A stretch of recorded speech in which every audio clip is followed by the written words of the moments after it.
Bonjour à tous, bienvenue dans ce premier JT3S, SAR, Synergie, Solidarité. Ce premier JT va vous informer en images sur la genèse du groupement et son évolution. Au sommaire de cette édition, nous vous présenterons les associations AFAUI, APUI et CAPH qui ont intégré le groupement de coopération médico-sociale. Nous verrons les raisons qui ont poussé à la création du groupement 3S et le regard que porte l'ARS, l'Agence régionale de santé, sur celui-ci. La création du groupement 3S est un choix stratégique qui suscite quelques interrogations. Comment le personnel vit ce contexte de réorganisation? C'est ce que nous avons cherché à savoir en recueillant votre avis. Nous verrons quelles sont les nouvelles compétences du groupement. En bref, vous vivrez ou revivrez l'importante délibération qui s'est opérée lors des dernières assemblées générales des associations à Sarreguemines et à Sarrebourg. Et puis nous terminerons ce journal par un zoom sur la dynamique insufflée par le groupement 3S. L'AFAUI, c'est l'association familiale d'aide aux enfants inadaptés de la région de Sarreguemines.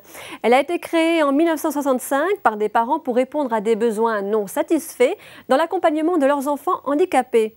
Aujourd'hui, l'AFAUI regroupe différents établissements médico-sociaux que nous vous proposons de découvrir dans ce premier reportage.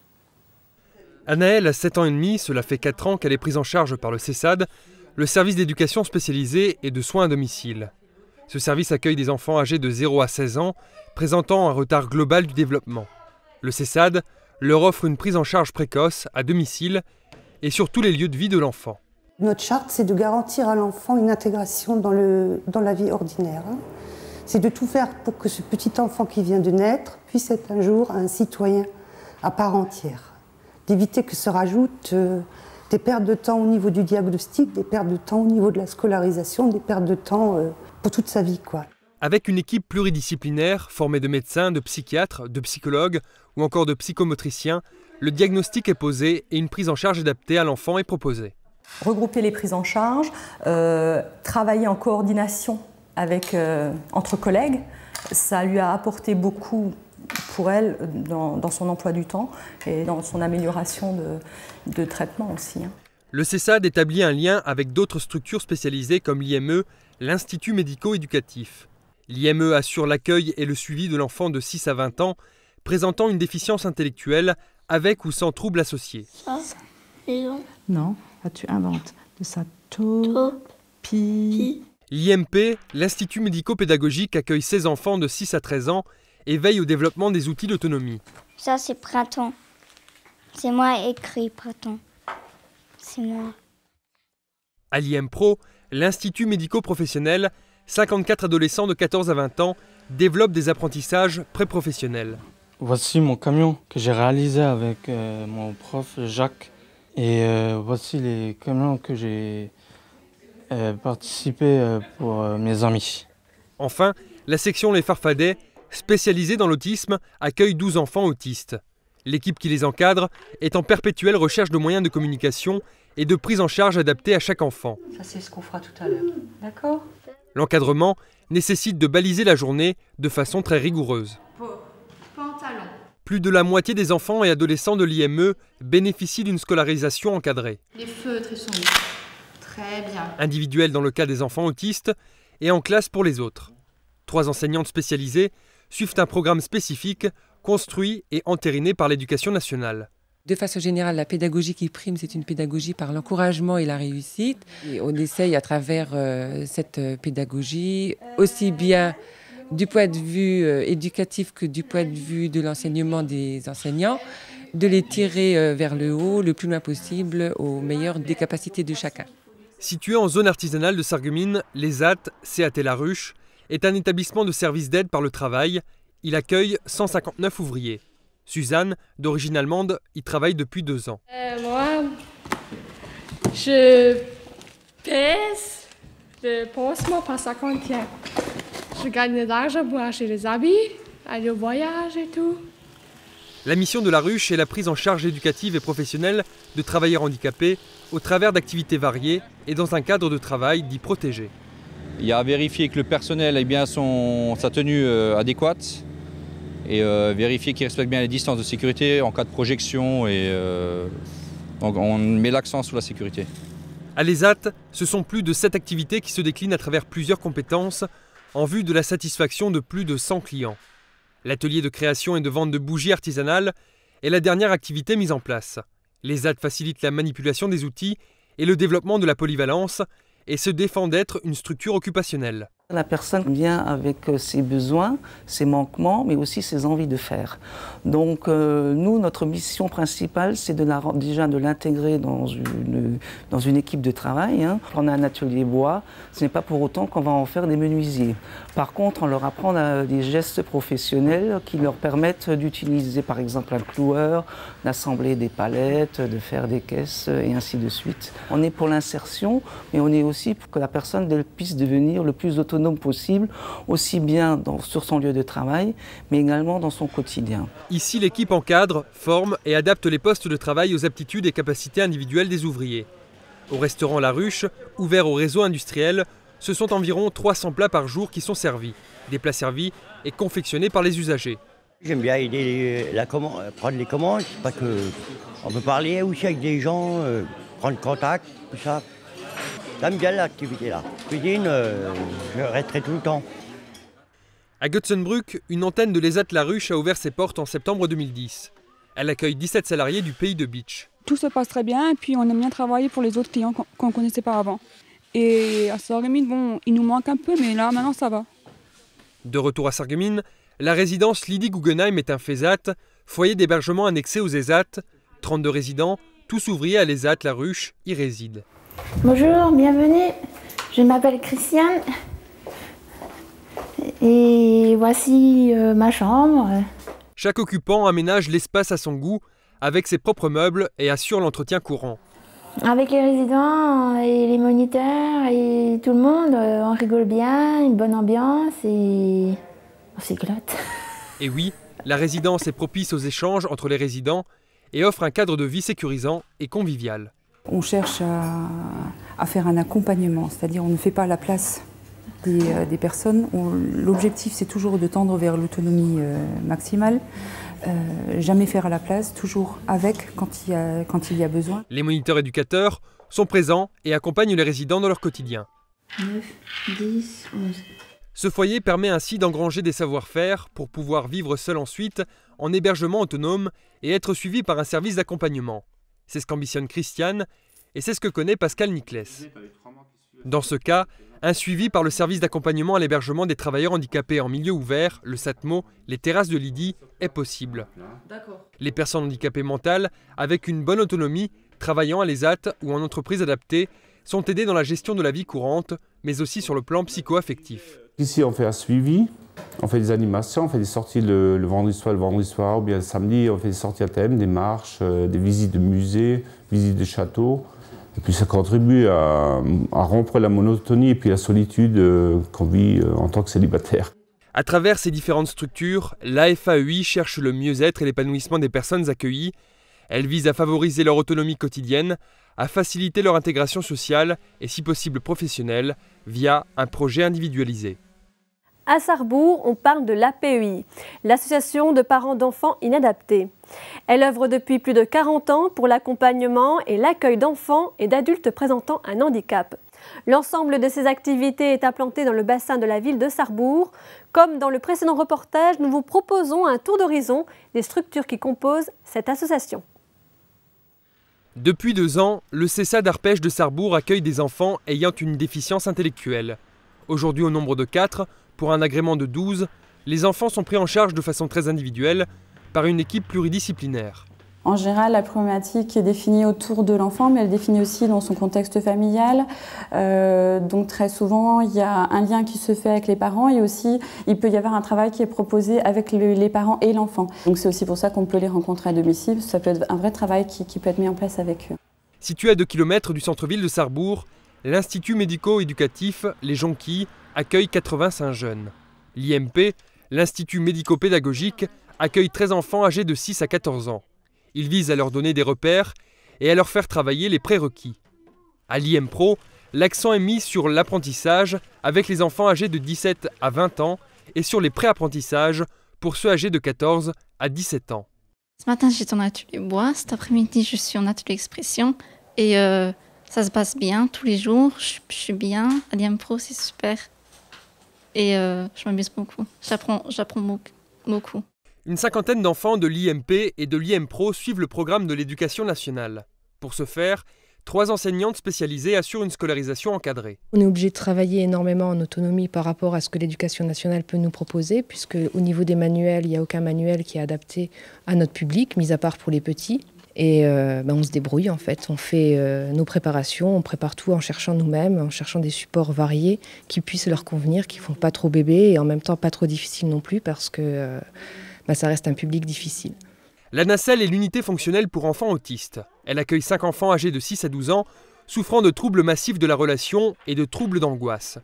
La nacelle propose des activités essentiellement thérapeutiques telles que la balnéothérapie ou encore la thérapie psychomotrice par le poney pour apaiser ses angoisses. Chacun des enfants que nous accueillons est différent. Notre prise en charge va rester très individuelle et en fonction de ce qu'on observe et qu'on découvre de chacun des enfants, on adaptera nos attitudes, notre pratique, donc quand même dans le but de créer de la relation et du lien et des échanges, d'humaniser. À travers diverses activités, chaque unité de l'IME vise ainsi à développer l'autonomie des enfants, à favoriser leur bien-être et leur orientation vers le monde des adultes. On travaille plusieurs objectifs, à savoir la responsabilisation, l'autonomie et une grande partie, lorsqu'ils sont en fin de séjour chez nous, d'ouverture sur l'extérieur. Donc toute la complexité de notre travail, c'est leur apprendre à se passer de nous tout en étant présents. À côté de l'IME, l'ESAT L'Éventail, l'établissement de services d'aide par le travail, accueille à ce jour 150 personnes en situation de handicap. Bien que l'ESAT soit avant tout un établissement médico-social, sa fonction d'accueil de personnes handicapées se traduit par l'exercice de différents métiers et tâches au sein des ateliers. Ce que j'apprécie, c'est que c'est un bon boulot. On bouge bien, on varie, on fait du bois. C'est en hiver, on dégage les routes de la ville. On fait des fois en sous-traitance des petites pièces pour les avions. Et ce que j'apprécie, c'est être dans la nature, apprécier le paysage, tondre. Et toutes les entreprises qu'on fait, ils sont tous ravis de nous. Et on fait ça pour la ville de Sarrebourg et un peu toutes les autres villes. Direction l'atelier mécanique, c'est ici que Geoffrey gère la maintenance des engins pour les espaces verts. Tous les jours on apprend quelque chose d'autre. Les pannes ne sont pas tous les mêmes, donc à chaque fois on apprend. Ce qui ne va pas, ce qu'il faut refaire. Il y a des fois où j'arrive pas, alors je demande à mon chef et puis il vient, puis il m'explique comment faire. Puis après ça va mieux. Dans chaque atelier, que ce soit la mécanique, le conditionnement, la tréfilerie ou encore la restauration, la différence n'exclut pas la compétence. Ici, il s'agit d'un service de restauration scolaire qui accueille chaque jour entre 80 et 120 enfants de maternelle et de primaire de Sarrebourg. Depuis le 13 septembre, une cuisine centrale a ouvert ses portes. Dès lors, les usagers assurent non seulement le service, mais également la confection des plats. Décentrée du site de l'ESAT, une blanchisserie industrielle accueille 36 personnes handicapées. Du tri au pliage jusqu'au conditionnement et comptage, les postes sont adaptés au handicap des usagers. On adapte le poste, on adapte nos gestes, nos façons de leur enseigner. Donc on a des formalisations par rapport à tous les postes. Donc des choses qui sont écrites pour les personnes qui sont en capacité de lire, des procédures de travail qui ont été prises en photo pour qu'on puisse avoir ça en support pour leur montrer. Certaines personnes travaillent quasiment en autonomie, d'un bout à l'autre du process. Donc après, c'est vrai que pour certaines personnes très déficientes, ce sont des gestes qu'il faut leur répéter très régulièrement.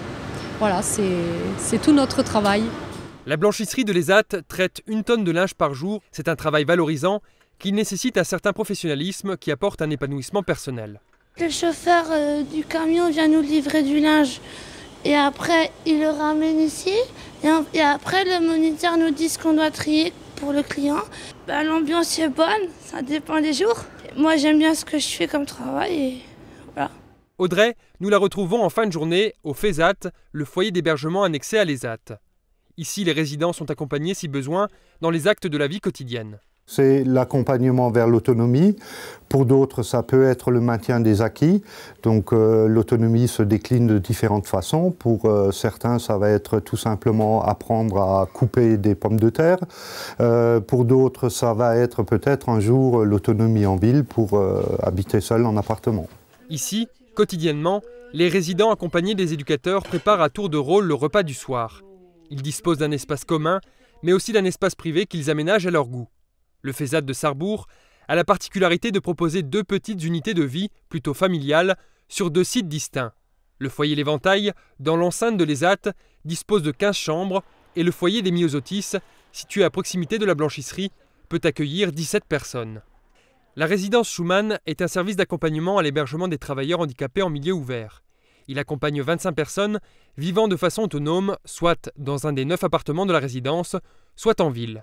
Le SATMO est une béquille, si on veut, pour un certain nombre de ces personnes, pour la plupart d'ailleurs, qui ont besoin soit d'un accompagnement pour les courses, pour les démarches administratives, la gestion de l'argent de poche, la gestion des loisirs aussi. Et le SATMO est aussi un lien entre les différentes personnes, effectivement, pour gérer un petit peu ou répondre à des demandes de solitude.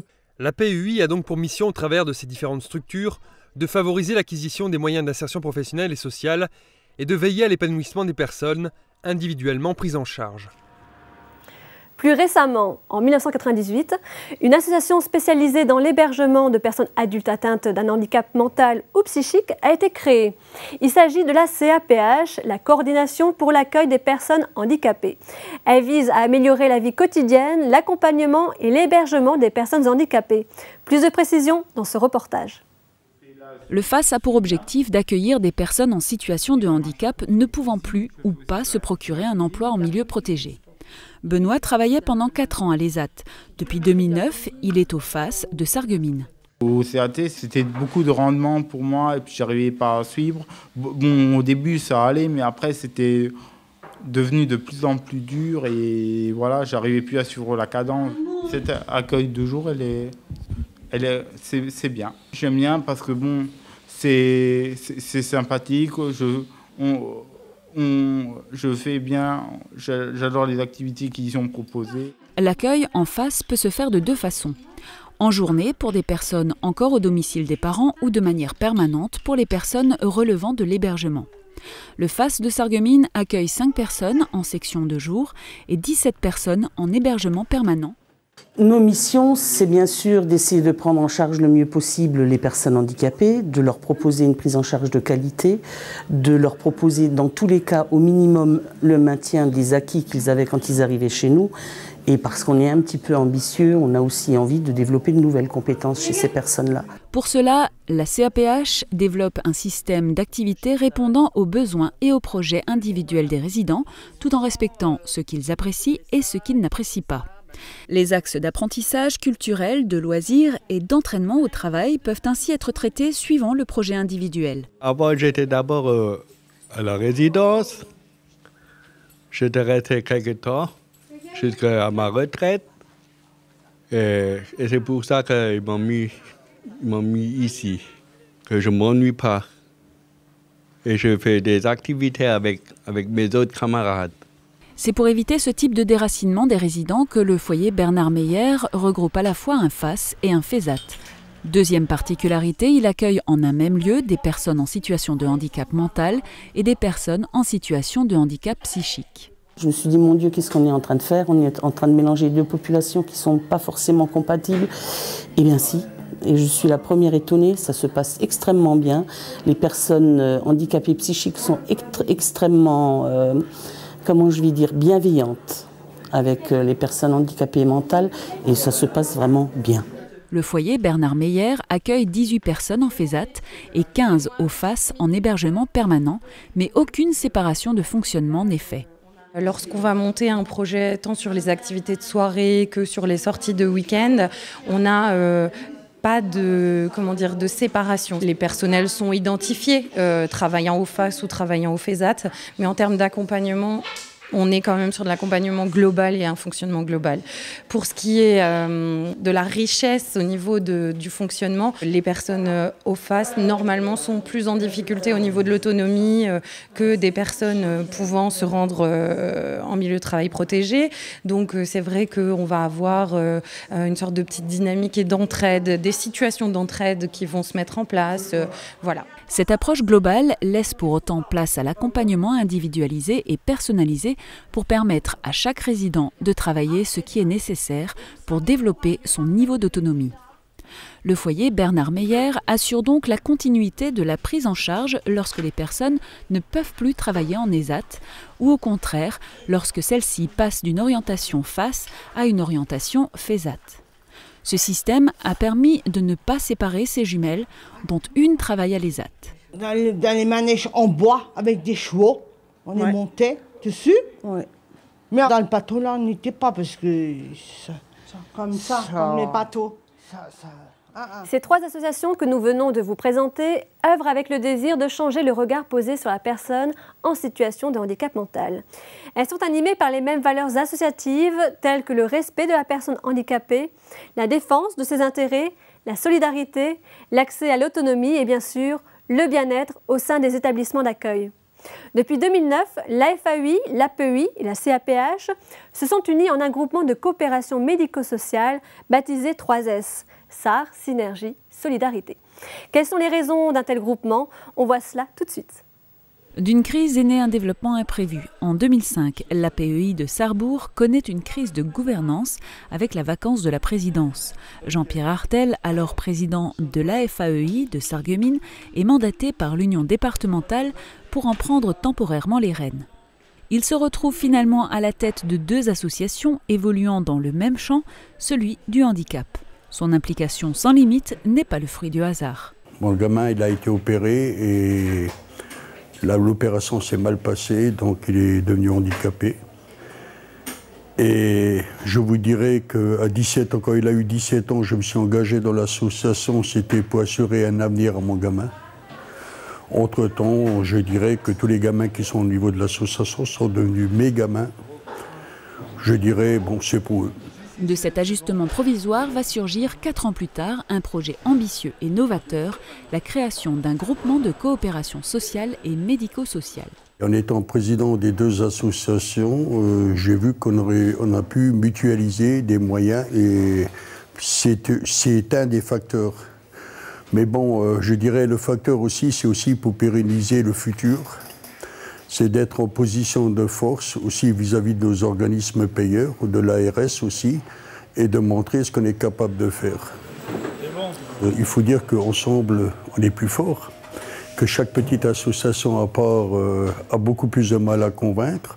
Aujourd'hui, on est dans une position où on nous écoute. Car en effet, la mise en place des ARS va générer des changements importants. Dans le secteur médico-social, relevant du champ de compétences des ARS, les très nombreuses associations gestionnaires devront se regrouper. Il fallait donc anticiper les nouvelles attentes et exigences des pouvoirs publics. Le risque aurait été demain, on nous impose effectivement de nous marier avec quelqu'un qu'on n'aurait pas choisi. Donc effectivement, c'est bien par rapport à ça que nous avons, au sein de l'AFEI et de l'APEI de Sarrebourg, décidé d'anticiper les choses et de créer un groupement. C'est donc une politique d'évitement qui a été appliquée. Sur le terrain, 2 problèmes se posaient. D'un côté, l'ESAT de l'APEI rencontrait de grandes difficultés. De l'autre, des réponses adaptées au territoire devaient être développées et des solutions alternatives aux questions d'insertion par le travail et de vieillissement des personnes handicapées devaient être mises en place. Un chantier important que chaque association ne peut aborder seule. Notre souci, c'est d'assurer la pérennité de ce type d'établissement. C'est-à-dire que de continuer à pouvoir, sur un territoire, donner et à proximité, donner des réponses d'accueil. Je veux dire, parce que le risque aurait été aussi que certains établissements soient déplacés ou fermés, etc.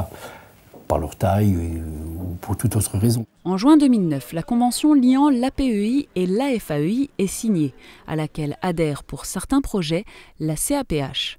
Le groupement de coopération médico-sociale SAR Synergie Solidarité, dit 3S, est officiellement lancé. 2010 marque le début d'une révolution pour la gouvernance du secteur médico-social. À cette date, les ARS, agences régionales de santé, en prennent les commandes. Étienne Guérin, bonjour. Bonjour. Vous êtes animateur territorial, référent personnes handicapées au sein de l'Agence régionale de santé de Lorraine. Quel regard portez-vous sur ce groupement 3S? Est-ce que finalement le choix stratégique d'anticiper était pertinent? Oui, je pense que c'est tout à fait pertinent dans le contexte actuel de vouloir regrouper les structures. de vouloir apporter plus de mutualisation dans tout ce qui est organisation, pilotage. Et ça apporte vraiment un plus pour nous par rapport aux financeurs d'être dans une relation plus contractuelle et moins dans une relation de tutelle comme ça avait pu être le cas avant. Alors, le groupement 3S a signé un CEPOM, un contrat pluriannuel d'objectifs et de moyens. C'est une première en Moselle. Aucune association du département n'était encore engagée dans une telle démarche avec les autorités de tutelle. Est-ce finalement un exemple à suivre pour les autres structures médico-sociales ? Oui, je pense que c'est vraiment l'avenir, les CEPOM. C'est-à-dire qu'on passe d'une logique un peu financière où on ne rencontrait quasiment pas les structures ou uniquement pour la question budgétaire. Dans un contexte où dorénavant on rencontre vraiment les structures sur leur prise en charge et on axe beaucoup plus la relation sur la prise en charge des usagers plus que sur des questions financières. Quelles sont les orientations de la politique sociale actuelle en Lorraine? Autrement dit, quelles actions phares mène l'ARS de Lorraine en faveur des personnes déficientes mentales? Il y a beaucoup de choses. S'agissant, ce qu'on peut dire, c'est que là en cours, on a le programme régional de santé qui va être élaboré d'ici la fin de l'année. Et il y aura beaucoup d'objectifs sur la question du handicap. Je peux citer 2 exemples qui peuvent être effectivement améliorer la scolarisation des enfants handicapés. La logique sera peut-être aussi de développer la prise en charge en milieu ouvert. C'est-à-dire qu'éviter peut-être que les enfants soient en structure, mais peut-être favoriser les places de CESAD, donc des places qui permettent aux établissements d'intervenir au domicile des familles plutôt que de faire venir les enfants dans un établissement. Donc là, c'est un axe fort du prochain programme régional. Merci M. Guérin d'avoir accepté de répondre à mes questions. Dans le contexte de crise économique, 2009 a été une année charnière pour les associations gestionnaires du handicap. Au-delà des économies d'échelle probables, l'intérêt du groupement est donc aussi de mieux répondre à l'ensemble des obligations légales et réglementaires qui incombent à ses membres. 3 associations sous une même bannière, cela engendre donc une nouvelle organisation interne, mais aussi de nouvelles compétences. On voit cela dans ce reportage. Un territoire, des compétences, une mission au service des hommes. Tel est le slogan du groupement 3S, SAR, Synergie et Solidarité. Le groupement a pour but de mutualiser les moyens et compétences des services et structures afin de réaliser des économies d'échelle et permettre l'amélioration de la qualité de gestion, de prise en charge et des prestations. C'est les enjeux qu'on a aujourd'hui, comment dire, améliorer le quotidien de tous les jours. Le groupement de coopération médico-sociale 3S se déploie désormais sur 3 sites géographiques, Sarreguemines, Sarrebourg et Petite-Rosselle. Il se compose de 13 établissements d'accueil, de CESAD, de IME, de ZESAT, de FESAT, de SATMO et 3 FAS, désormais répartis en 2 grands pôles, le pôle enfant et le pôle adulte, mais aussi d'un siège administratif et financier qui se situe à Sarreguemines.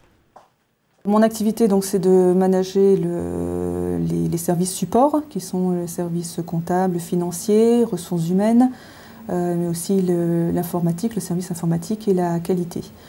À savoir qu'il y a une équipe à Sarrebourg et une à Sarreguemines, donc avec des déplacements quand même réguliers sur Sarrebourg pour manager l'équipe là-bas et vérifier les comptes. Ce qui a changé au groupement, en fait, pour les individus, pas vraiment, parce qu'on est habitué depuis 2008 à travailler ensemble, sur les mêmes supports informatiques et en se voyant régulièrement. Après, ce qui va changer, c'est au niveau de la comptabilité pure, puisque tout sera regroupé, tous les établissements seront regroupés au sein du groupement, et donc vont faciliter quand même. Il y aura moins de comptes à gérer, quoi. La restructuration des associations au sein du groupement de coopération se traduit par une direction générale, une direction partagée par pôle d'activité et des fonctions support transversales comme la comptabilité, les ressources humaines ou encore le système informatique. Pour ce faire, les associations ont mis à disposition du groupement le personnel adéquat. On est passé plus d'une culture d'établissement, une culture de groupement. C'est-à-dire que le fait de regrouper des associations donne une force d'achat qui est plus importante qu'individuellement, par exemple. Regrouper des moyens, comme on l'a déjà fait par rapport à l'informatique, permet aussi effectivement d'être plus efficient. Et puis ça permet une mobilité aussi pour les personnels sur le territoire, sur un territoire beaucoup plus important, en termes aussi de profil de carrière ou des choses comme ça. Enfin, le groupement facilite et encourage les actions qui concourent à l'amélioration continue de la qualité et de l'évaluation. Il faut savoir que la démarche d'amélioration continue est une obligation légale au sein du secteur du médico-social. Elle se déploie en 2 grands axes. Le premier étant la prise en charge et l'accompagnement de l'usager au sein de son établissement, et le deuxième étant l'établissement lui-même, son fonctionnement par rapport aux salariés et à l'usager. Il est certain que la mise en place de l'évaluation interne a permis un travail en transversalité, des échanges, des pistes de travail communes. Ça nous a permis de nous connaître les uns les autres. La création du groupement permettra de mettre en place certainement un système qualité pérenne au sein de tous les établissements du groupement.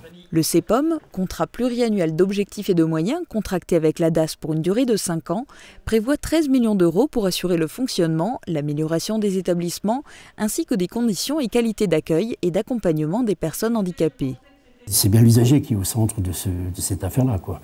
Assurer la pérennité de l'accueil, augmenter la qualité de l'accueil, etc., mettre des moyens de plus en plus efficients à leur disposition.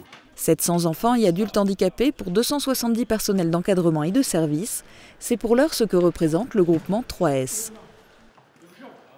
La création du groupement 3S serait donc un choix stratégique pertinent. Mais cette nouvelle organisation suscite toutefois quelques interrogations. Nous nous sommes intéressés aux salariés des 3S. Comment vivent-ils? Comment vivez-vous cette réorganisation? Vous sentez-vous concernés, impliqués? Comment se situe le climat social? Pour le savoir, nous sommes tout simplement allés à votre rencontre. C'est une bonne chose parce que c'est l'application de la loi, tout simplement. Et puis, c'est une bonne chose d'être parmi les premiers à le faire parce que ça a permis de profiter de certaines facilités, on va dire. On va se laisser un petit peu surprendre, mais bon, il y a quand même un petit peu de la prudence, puis aussi de l'appréhension qui est liée au changement qu'on présume, qu'on présage, mais qu'on ne connaît pas encore. C'est rassurant que notre employeur prenne les devants par rapport à d'autres associations. Je pense qu'à l'heure actuelle, avec tout ce qui se passe au niveau des ARS, c'est quelque chose qui est presque nécessaire. Donc voilà, on va faire de notre mieux pour que ça fonctionne bien. À l'heure d'aujourd'hui, c'est clair que les associations ont besoin de se regrouper pour travailler au plus près des besoins des résidents. On a pris contact avec une société d'experts, la société Secafi, et pour nous aider à poser les bonnes questions à notre employeur et voir les conséquences que cela pouvait avoir sur les salariés. C'est un petit peu vague par rapport à tout ce qui va se faire. C'est vrai qu'on est un petit peu loin de Sarreguemines et tout ça. Mais bon, je pense que dans l'idée générale, je pense qu'on devrait réussir à faire quelque chose de bien. D'un côté pratique, au niveau purement comité d'entreprise, ça paraît un peu plus compliqué et ça demande beaucoup d'ajustements. L'avenir nous dira si c'est une bonne chose, mais pour moi, personnellement, je pense que c'est une bonne chose si ça pérennise les emplois. Je trouve que le groupement offre des opportunités de mobilité intéressantes au sein des 3S pour les salariés qui le souhaitent et que certainement ce sera une garantie pour la continuité de nos établissements. Il y a des choses à prendre de Sarreguemines, des choses à apprendre pour eux de Sarrebourg. Il faut améliorer, donc je pense qu'on va évoluer effectivement dans le bon sens. Il y aura donc des échanges par rapport aux structures, des visites qui sont aussi pour tout le monde. Et puis par rapport à l'évolution professionnelle de chacun, donc ça laissera des perspectives plus larges. C'est pour faire peut-être un plus grand groupe, ce qui nous permettra peut-être de développer plus nos activités en partenariat et prendre peut-être des plus gros marchés qui ne seraient pas à la portée d'un petit centre seul, quoi. Les attentes de pérenniser l'emploi, quoi. Je veux dire, c'est surtout ça, quoi. Je pense que le fait de tout regrouper sera une bonne chose. Peut-être jouer effectivement sur les transversalités entre les établissements, les polyvalences, couvrir les besoins effectivement des personnes que nous accueillons dans nos établissements, les transversalités aussi en termes de compétences techniques, les transversalités économiques, les transversalités aussi au niveau des personnes accueillies. Que les personnes accueillies puissent aussi bouger, découvrir d'autres secteurs, d'autres aspects du travail, d'autres ateliers, d'autres collègues aussi. Si seul on va plus vite, ensemble on va plus loin, ce sont les mots de Jean-Pierre Artel, administrateur des 3S. Si depuis sa création, le groupement a été essentiellement mutualisateur, Jean-Pierre Artel a présenté en Assemblée Générale Extraordinaire sa volonté d'aller encore plus loin dans cette logique de groupement, en confiant aux 3S les autorisations de gestion. Dans ce schéma, chaque association conservera son entité et son patrimoine, mais les habilitations et autorisations seront gérées par le groupement. Une résolution adoptée par les administrateurs présents. Donc, je vais demander de passer au vote. Qui est-ce qui est contre? Abstention? Alors, je vous remercie vraiment du fond du cœur pour la confiance que vous m'accordez. Les associations qui œuvrent dans le domaine du handicap mental sont confrontées à des défis majeurs. Il s'agit d'assurer la pérennité des moyens d'accueil et surtout de répondre aux besoins de prise en charge globaux et nouveaux des usagers. Qu'est-ce que cela change concrètement sur le plan médico-social? Quelle évolution est envisagée via le groupement 3S? On regarde le reportage. Au sein d'un pôle, chaque établissement va dans le même sens et l'efficacité sort confortée. Dans le cadre de l'activité des établissements, l'appel à des prestataires communs est favorisé afin d'améliorer le rapport qualité-prix des offres de services.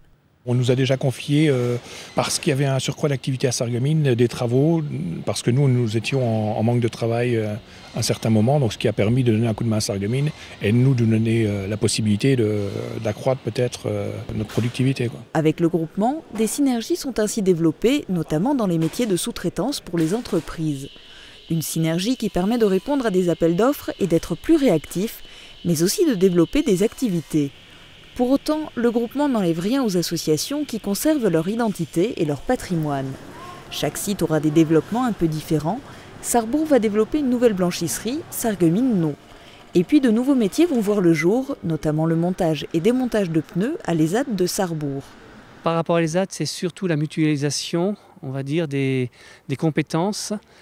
Ça nous permet d'avoir des lieux de stage, de formation professionnelle pour les personnes accueillies et d'avoir une vision globale du territoire, voilà, pour le développement économique. Des actions de formation inter-établissements peuvent en effet être envisagées. C'est ainsi que le projet de cuisine centrale sur Sarrebourg a bénéficié du partenariat. La formation, moi j'ai trouvé ça très intéressant. Ça s'est passé sur une semaine où on a appris à faire du chaud, un peu d'entrée et faire des desserts. Mais c'était génial. Et donc on a hâte à mettre ce qu'on a appris à Sarreguemines en œuvre. De même, au sein du secteur enfant, le groupement est une aubaine pour le développement du CESAT de Sarrebourg. On sait qu'on peut contacter l'une ou l'autre personne par rapport à des problématiques plus précises maintenant, puisque c'est vrai que le CESAD a évolué en 2 ans. Au départ, c'était vraiment découvrir et avoir des questions générales. Maintenant, c'est vrai que même quand on a encore des choses qui continuent de s'affiner ou on continue de se poser des questions, on sait qu'on peut contacter des personnes qui font un travail similaire.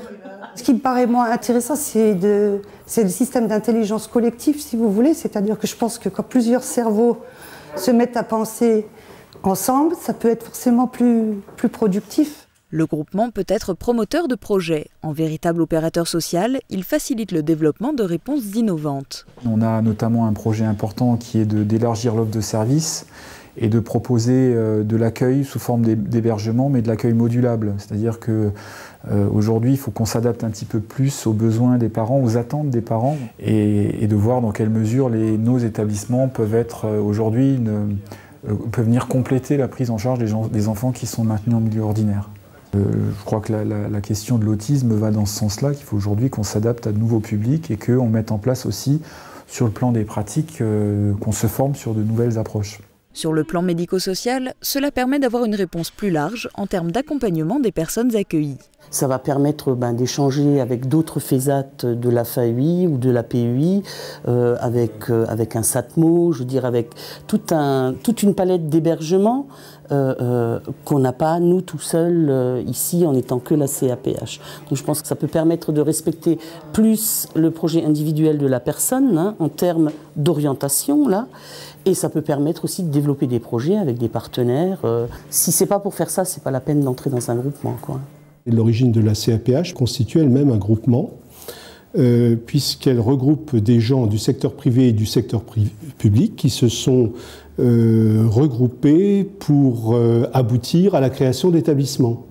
Donc, pour la CAPH, s'inscrire dans le groupement, alors qu'elle a déjà cette culture de la mutualisation, c'est pas un problème, mais surtout, c'est pour la CAPH un marchepied et le moyen de développer le service que nous apportons à nos usagers.